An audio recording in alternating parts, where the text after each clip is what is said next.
A continuación voy a dar la palabra a Franklin Ramírez, doctor en Sociología de la Política por la Universidad de París 8 y la Complutense de Madrid.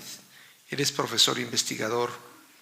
Es alguien que trabaja en los procesos de innovación democrática y participación popular en América Latina. Realizó estudios en perspectiva comparada en la región andina y a propósito de la democracia participativa.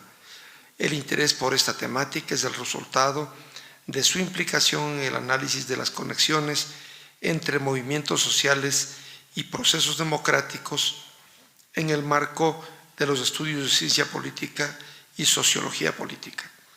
Una de sus obras más representativas trata sobre la emergencia de nuevos repertorios de protesta en las movilizaciones sociales que provocaron el último derrocamiento presidencial del Ecuador en 2005. En el marco de sus estudios sobre participación popular, ha trabajado además los problemas de reforma del Estado, descentralización y cambio político, sobre todo en los casos de Ecuador, Bolivia y Colombia. Ha sido profesor invitado en Perú y Colombia y ahora profesor investigador del Departamento de Estudios Políticos de la Flaxo, Ecuador. Sí, buenas noches con todos y todas. Agradezco a CIESPAL por la invitación a participar en este lanzamiento. Felicito a Jorge Núñez y a todos los autores por el esfuerzo editorial y por la contribución que efectúan en este libro al debate político en el país y a una perspectiva regional.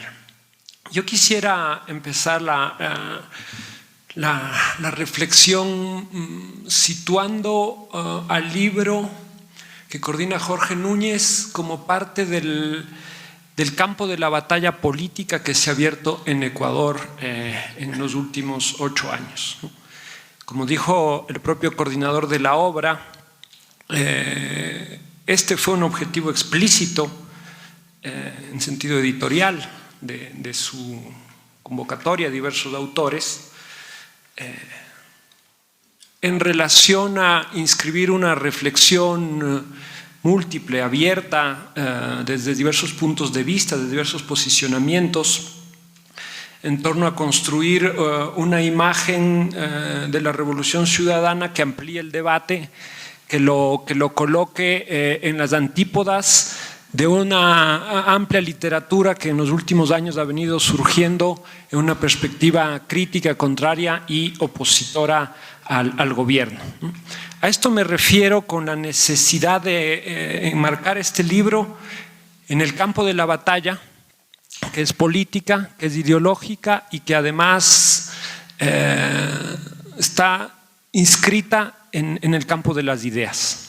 Acá hay una primera cuestión. El conjunto de artículos del libro están impregnados por esta batalla. O sea, uno puede leer las huellas del proceso político, las huellas de la confrontación, las líneas del antagonismo y de la diferencia política que ha suscitado este proceso en los últimos años en cada uno de los artículos compilados por Jorge Núñez. Eso supone que efectivamente este es un libro que testimonia la dinámica de esa lucha y que permite ver cómo se ha organizado el juego político en el país en estos años. Los autores, directa o indirectamente, implícitamente o no, hacen referencia a este campo de batalla y plantean reflexiones. ¿Se oye bien? Y plantean reflexiones. ¿Se oye bien? Porque aquí se me corta.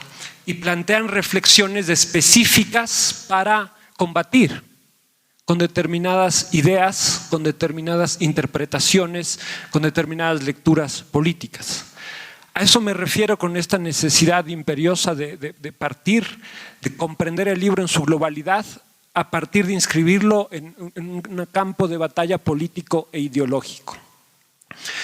Uno puede ver las huellas de esta batalla, insisto, en cada uno de los textos y observar claramente una cuestión que los que estamos más implicados en el análisis político venimos colocando desde hace unos años, y es precisamente el modo en que, a raíz del fin del proceso constituyente desde 2007-2008, el campo político ecuatoriano se parte en tres, con un centro hegemónico, como un centro gravitacional, que es el gobierno de la Revolución Ciudadana, y dos corrientes de oposición, una por izquierda y una por derecha, para ir muy rápidamente.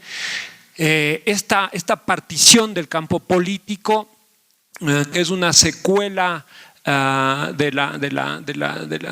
diría sobre todo del modo en que se procesó la transición postconstitucional en el país a raíz de 2009, generó esta partición del campo político, y los autores en distintos sentidos hacen evidencia de esta partición y debaten unos con la corriente de la derecha y otros, yo diría los más, con las críticas que vienen de la izquierda, que estuvo en el gobierno, que acompañó el proceso, que tuvo una relación solidaria con algunas de las decisiones y luchas que ha encaminado el gobierno en estos años.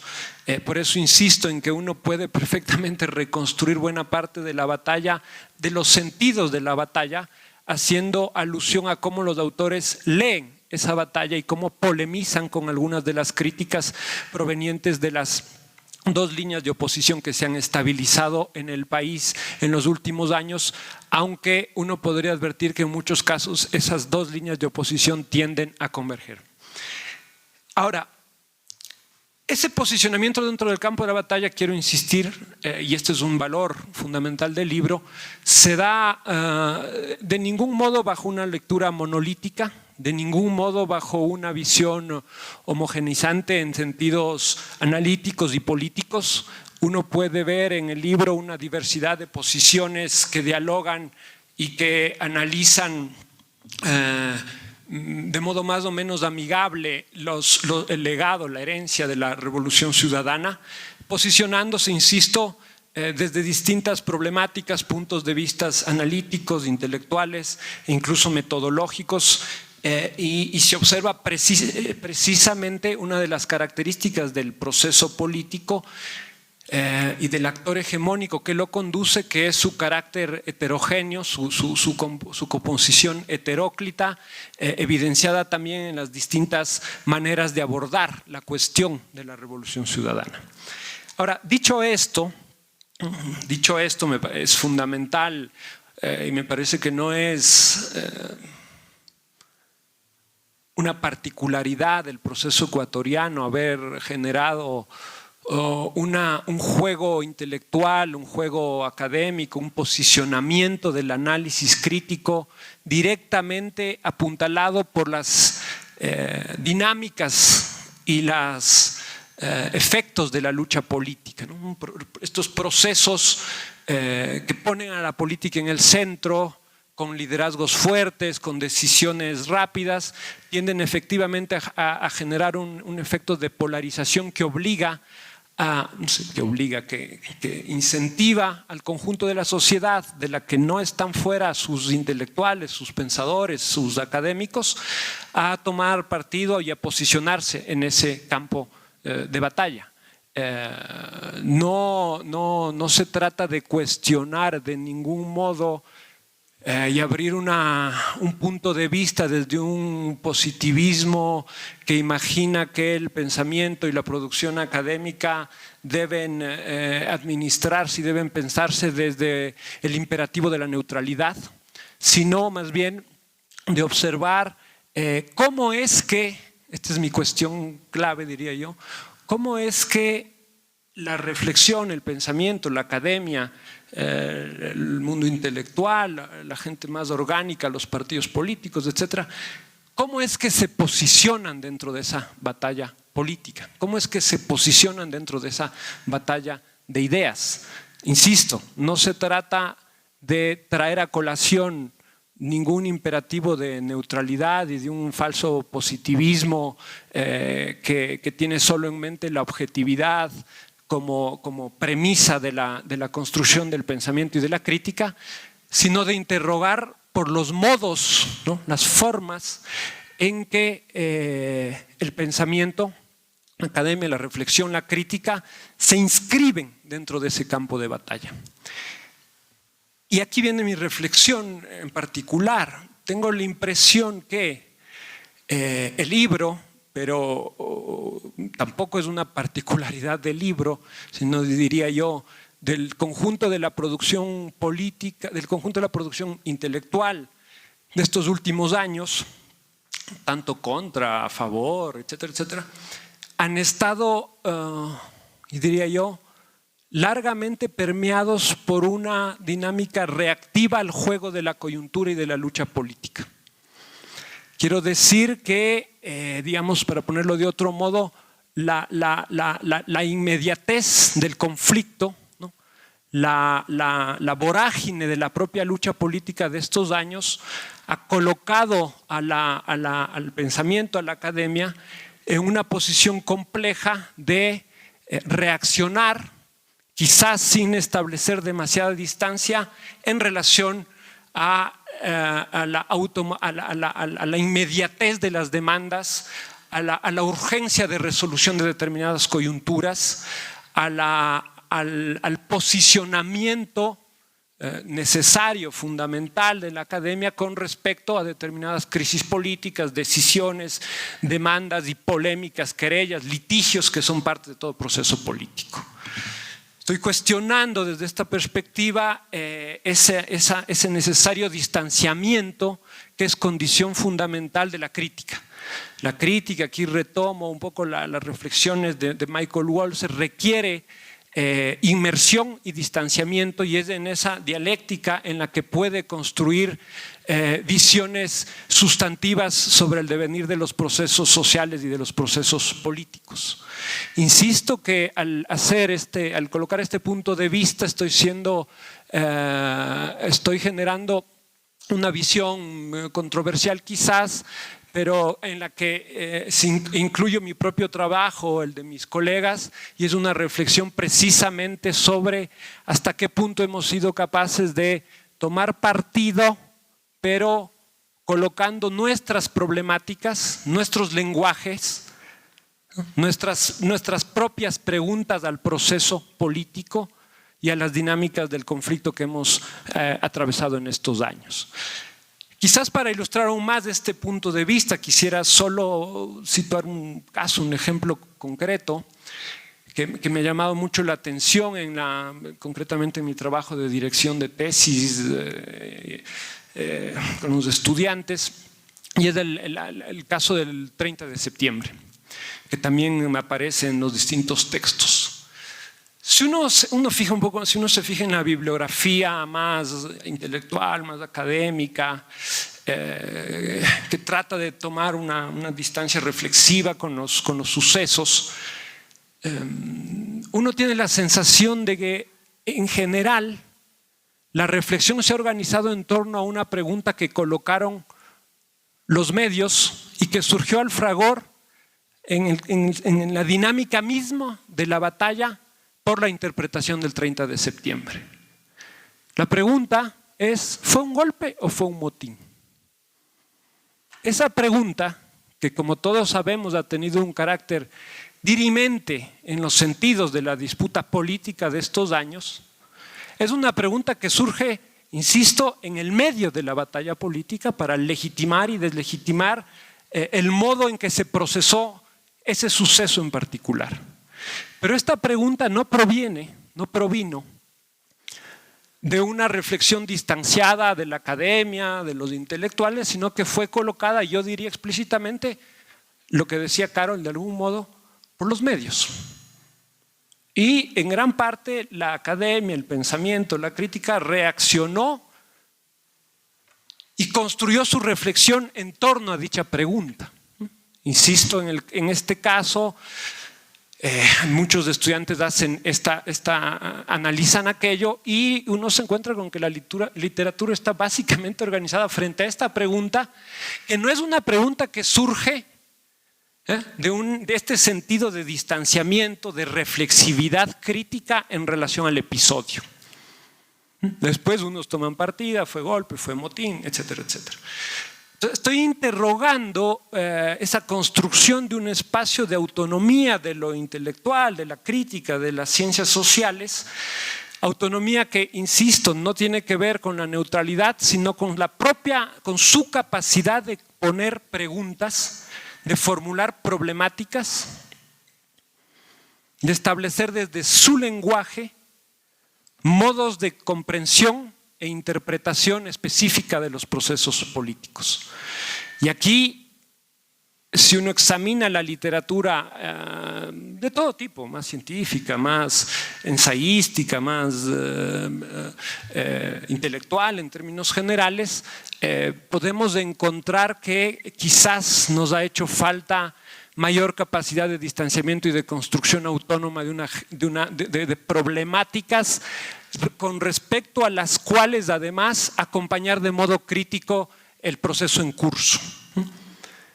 Quizás hemos reaccionado de modo demasiado inmediato a la dinámica de la lucha política, con lo cual no contribuimos a una comprensión más reflexiva y más pausada de las dinámicas que se están gestando en el país. Esto no quiere decir, sin embargo, que en el trabajo que coordina Jorge Núñez, y aquí va mi tercer punto, no existan algunas problemáticas claves que yo creo que son efecto, producto de ese distanciamiento y de esa pretensión de construir lecturas autónomas, lenguajes específicos desde el pensamiento, y que contribuirán sin duda alguna a ampliar el espacio de la reflexión política en el Ecuador. Yo creería que hay al menos tres cuestiones que se encuentran en diversos autores del libro, en diversos trabajos, y que son problemáticas fundamentales para dirimir el carácter de este proceso político, para examinar, evaluar y ponderar sus posibilidades en el presente y hacia futuro, y observar el modo en que es posible o no seguir acompañando de modo crítico con la dinámica política del gobierno de la Revolución Ciudadana. Una primera problemática, yo diría que está ligada a la cuestión de la construcción de la estatalidad durante estos años, ¿no? La construcción lo pongo así, del Estado-nación en el marco de una crisis política que catapultó a las fuerzas que ahora están en el gobierno al apuntalamiento de la dinámica que hemos asistido a estos años. Hay un esfuerzo en diversos autores de colocar esta reflexión en la relación entre crisis política, construcción de la estatalidad. En el caso de Patricia Torres, del propio Jorge Núñez, pero además en diversos textos se observa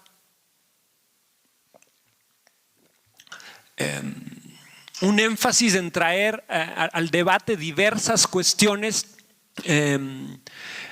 adyacentes al problema de la construcción estatal, pero que me parece que en estos años han quedado subordinadas o han tenido un lugar periférico en la reflexión.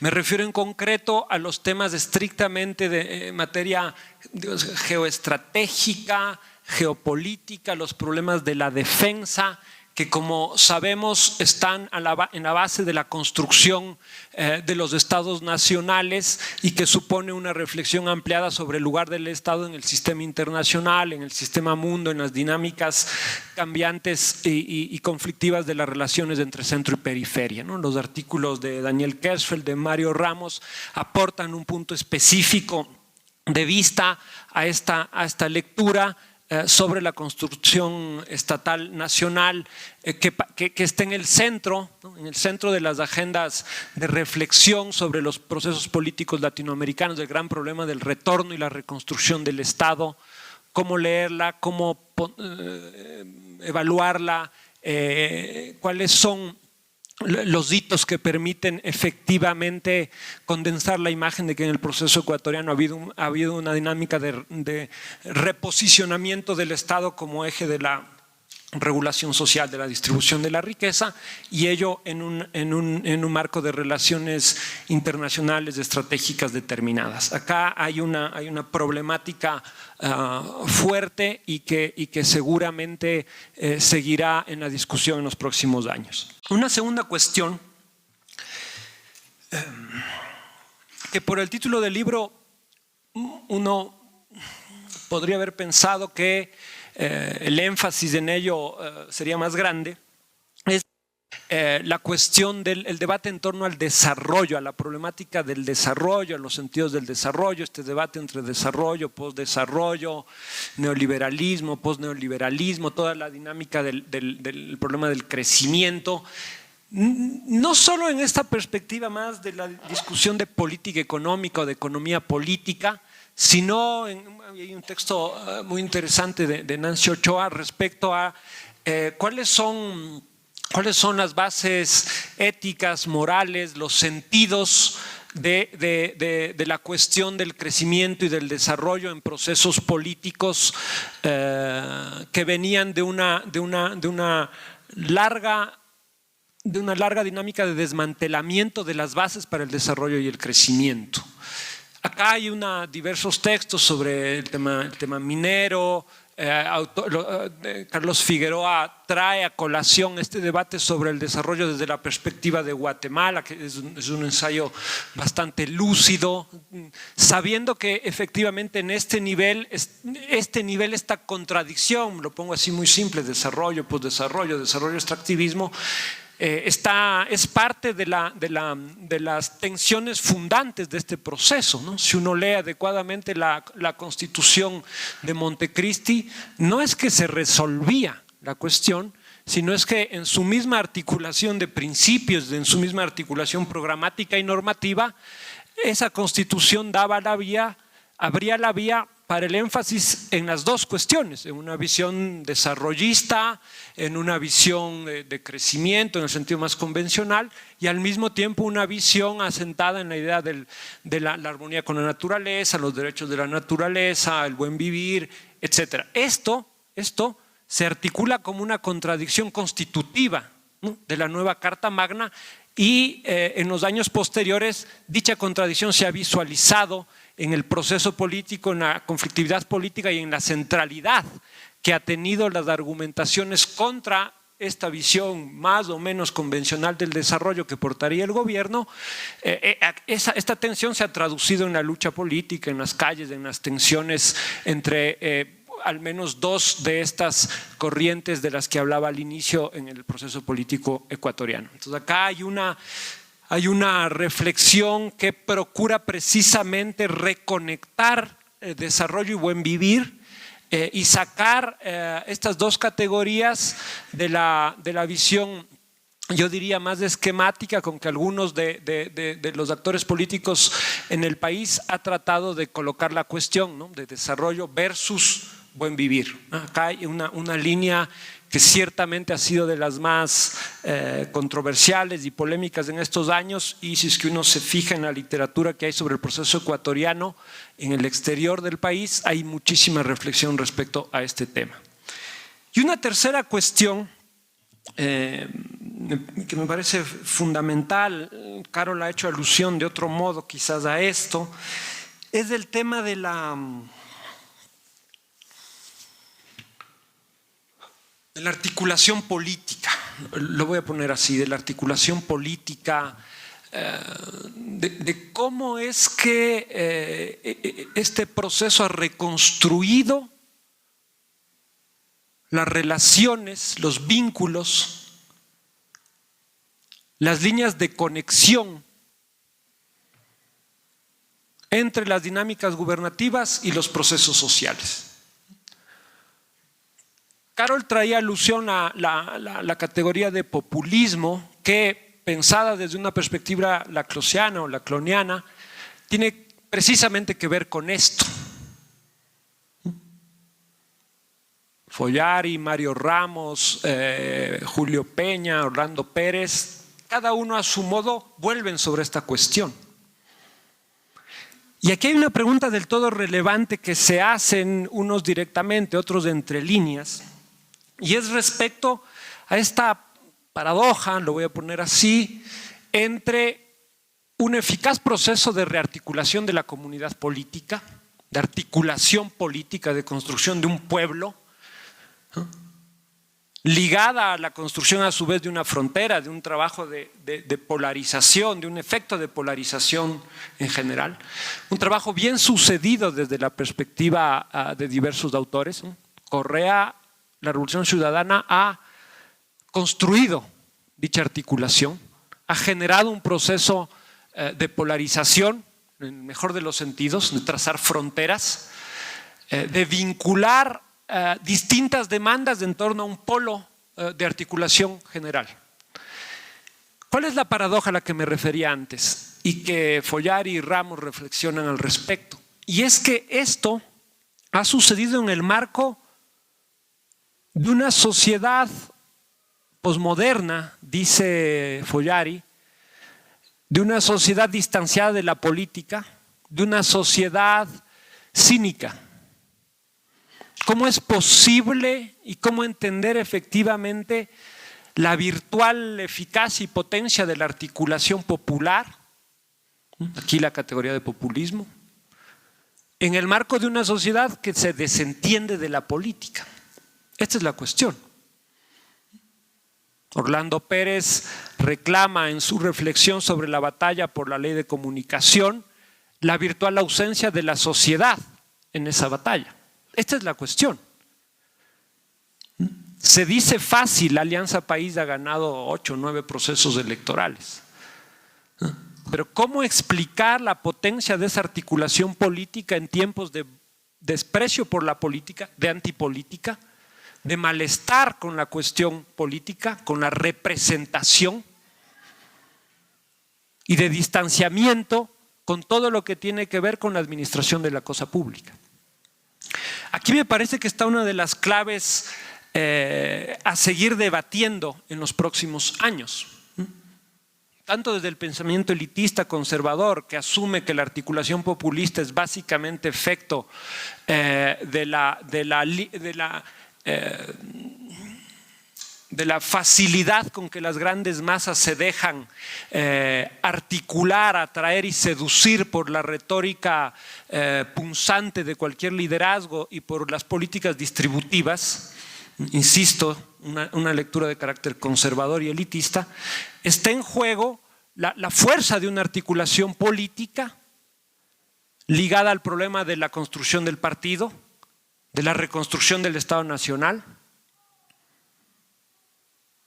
y del anclaje territorial de la dinámica gubernativa.